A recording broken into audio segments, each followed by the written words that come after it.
I believe fundamentally that we make very poor use of our talents. Very many people go through their whole lives having no real sense of what their talents may be.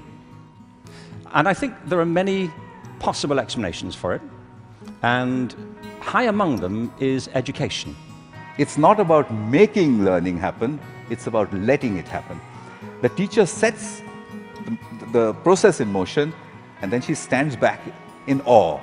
To tell kids to never be wrong, to ask them to always have the right answer, doesn't allow them to learn. The teacher only raises the question, and then stands back and admires the answer.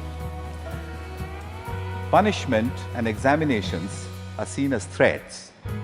We take our children, we make them shut their brains down, and then we say, perform. What happens to creativity in our age?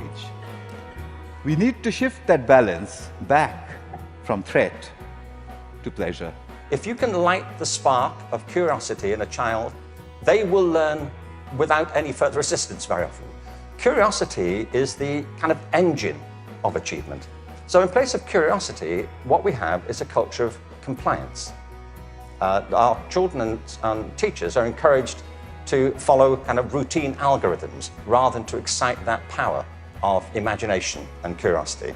Human life is inherently creative. You know this, if you're doing something you love, an hour feels like 5 minutes. If you're doing something that doesn't resonate with your spirit, 5 minutes feels like an hour. It was the most awesome moment of revelation that when you ask kids to use their own voice and ask them to speak for themselves, what they're willing to share. The things that kids will say when you ask them and take the time to listen is extraordinary.